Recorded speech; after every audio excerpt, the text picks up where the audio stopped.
I'm gonna kill them. I'm gonna kill them all. He stole my car. It may take me 4 films and almost 9 hours of footage, but I will get them. It's gonna be bigger than the Matrix. Only Fishburne will still be there. Trinity will be busy though, but we'll get Halle Berry.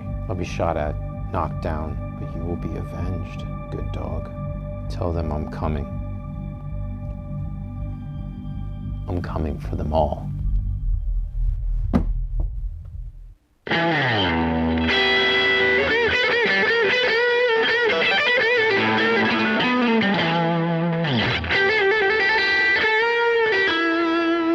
Hey film friends, I'm Nick Furman.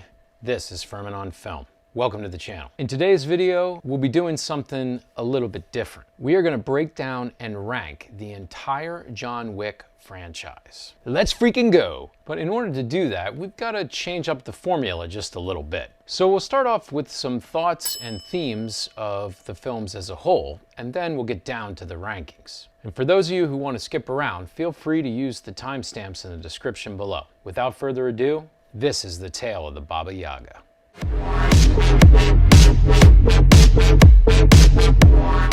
All right, let's get to some of those opening thoughts. You know, I asked myself, deep down, who is John Wick? Well, at his core, he's just a man who loves his car, his dog, and his wife. You know, every good man, if they were an assassin. This dude is a great fighter. But on the other hand, John Wick, not a great talker. Does he have more than 12 lines in the newest film? Now, let me give you some other setup thoughts. Let's talk for a minute about Keanu Reeves. Here's a guy who was just the lovable dope in the late 80s. Parenthood, Bill and Ted's. Whoa! So then he does Point Break in '91, and after that, Speed. So we figure he's off and running, right? Yeah, sorta. Johnny Mnemonic, Chain Reaction, Feeling Minnesota. This is a lot of middling fare. But then he hits it huge, The Matrix, and Reloaded. We won't talk about Revolutions right now. So now he's the next big thing for action. Only he isn't. When the first John Wick came out in the mid-10s, no one thought it would be huge. It's produced by a smaller studio, Lionsgate. It's 95 minutes long, but then things just start spreading by word of mouth and gets more and more popular. Keanu is an action movie Hall of Famer with all of these different series. And each character he plays is distinct, despite all being very Keanu-y. These films were all directed by Chad Stahelski. Now this dude was a stunt man and a stunt coordinator long before he ever stepped behind the camera to direct the film. And Keanu did around 95% of his own stunts for these films. So when you put it all together, you get super competent action filmmaking in both its staging and its conception. Finally, I think what really makes this franchise hum is that everywhere you look, great character actors are popping up in the movies. Ian McShane, Lance Reddick, Halle Berry, Donnie Yen, Lawrence Fishburne, Scott Adkins, and on it goes. All right, without further ado, this is John Wick Ranked, baby.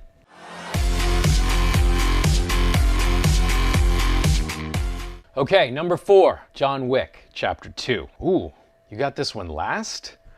Them's fighting words. All right, listen, we'll talk about the original Wick later, but this one comes out of the gate hard, right on its heels. The first 15 minutes are all about getting his car back. And we get great lines about his growing mythos, too. He once killed 3 men in a bar with a pencil. Who could do that? What's so great about 2 is that it expands the mythology of the series. It just gets bigger. Now we're learning about the Continental, coins, markers. We're also taught that a marker binds a soul to a blood oath. Ooh. And there are 2 other critical rules. No blood can be spilled on Continental grounds, and all markers must be honored. But really, Wick 2 slaps because it just says, hey, how about we just run all this back with a bigger budget? Revenge, one-liners, Keanu, balletic action sequences. Okay. And John Wick 2 delivers. The Catacombs gun battle into the Keanu versus Common hand-to-hand melee is one of the best combined sequences in the whole series. He hides weapons all throughout the Palladium. There's this pulsing and thumping house music. Remember that. Cathedrals and nightclubs, they just keep cropping up throughout this franchise. Then all of the assassins show up. The universe just goes global. And now we're back to fighting Common one more time.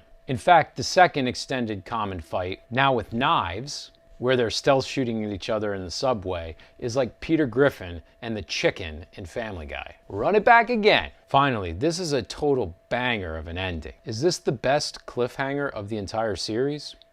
I think it might be.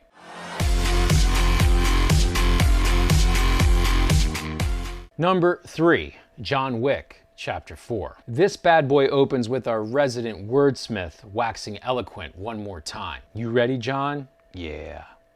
Okay, so here's the thing. John Wick Chapter 4 is 800 minutes long. Don't worry, it doesn't even feel half that. No, the director was very intentional about creating an epic here. This was made to be an operatic ballet of violence and mayhem. So, positively, this film gives us plenty of time to luxuriate in the world. It is slow and just heavy to start. Dialogue is sparse but pregnant with meaning. It's ultra-violent, duh.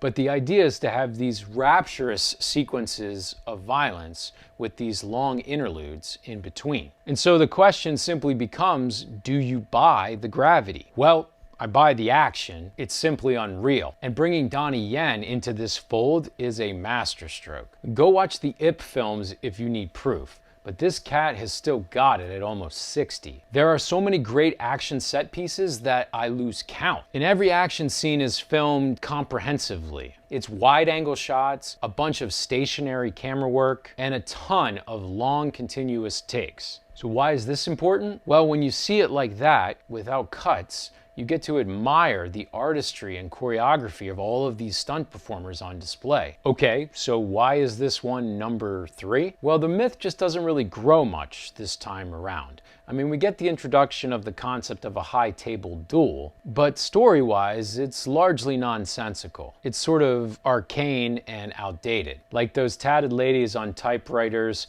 cord phones, and Commodore 64 in the war room. Which is fine, but worse, it just felt like they were kind of yada-yadaing our way through the story in order to set up the next great action set piece. And this could have easily been half an hour shorter. Look, I'll give Stahelski credit for the cojones. This film opens like David Lean's Lawrence of Arabia, does callbacks to films as far and wide as The Warriors and Vanishing Point and the assassin chase scene, and closes with little hints of The Good, the Bad, and the Ugly. He's pulling out all the stops. And in so doing, he's made one of the best action films I've ever seen, but given us the weakest story of the bunch.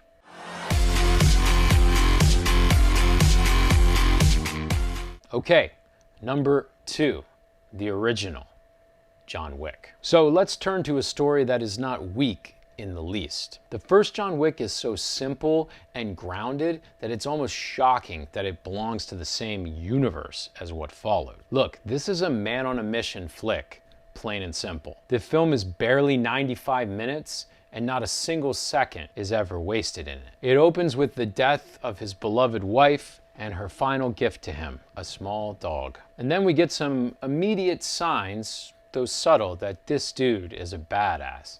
Speaking Russian at a gas station, stunt driving his car. Then things take a turn. The dog killing sequence. I mean, going there just took things to a new level for me. But see, the tone is just masterful in the original Wick. Everything here is just slow and contemplative. There is a heavy, oppressive air hanging over this man who is still shrouded in mystery. I mean, this is reputation precedes you type stuff. It is myth building. The Baba Yaga, the boogeyman. The Russian patriarch, played by Michael Nyquist, really brings this out. He stole John Wick's car, sir, and killed his dog.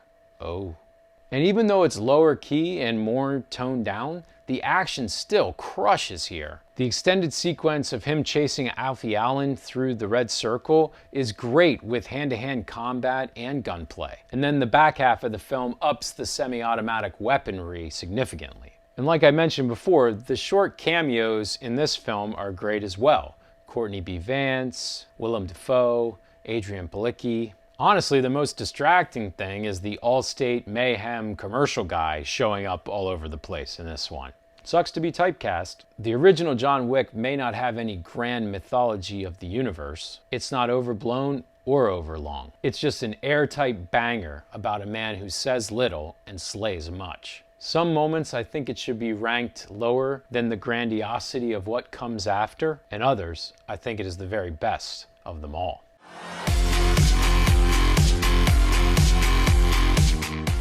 And speaking of the very best of them all, now it's time for Parabellum. Number 1, John Wick, Chapter 3, Parabellum. The third Wick film is the only one with a different titling structure. It references the second half of an old Latin phrase. If you want peace, parabellum.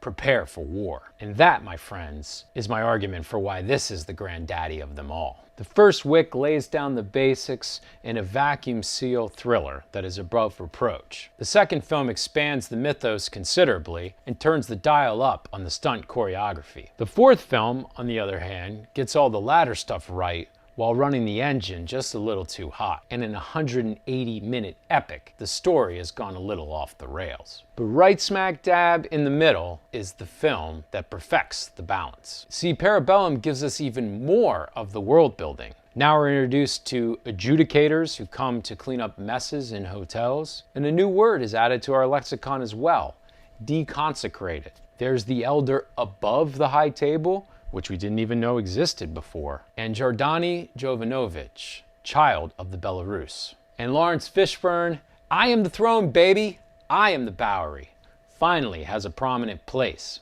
But if you aren't buying any of that, well, Chapter 3 has some of the best action filmmaking around. If smashing a 7-foot NBAer named Boban with a book isn't enough of an aperitif, then allow me to introduce you to one of the most incredibly choreographed knife fights in existence. It's so well staged, in fact, that I honestly don't know how they did all of it. And it culminates in a knife through the eye and a long-range hatchet to the skull. Soon we've got a sequence of horses kicking Italians that runs right into a horse versus motorcycle battle in the middle of a road. And somewhere along the way, our hero turns a marker into Halle Berry. What follows is a dual attacking dog sequence whose staging and choreography kind of blows the mind. The battle at the Continental is just the catacombs again, only more ornately lit, with funhouse aspects and twin Indonesians with swords. There are great Keanu one-liners, guns, lots of guns. And finally, there is a meta aspect to the third film that sort of adds humor and separates it from the others in the franchise. The twins mocking him, getting beaten up, even as they're acknowledging his fame, and all of Zero the assassin's wisecracks. And when you put all of this jumble together, I just think you have the best of the entire lot. Okay, so what do we conclude?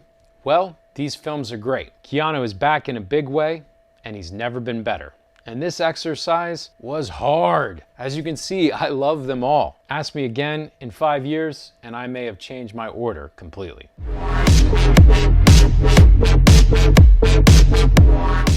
Well, there you have it. The films of John Wick ranked.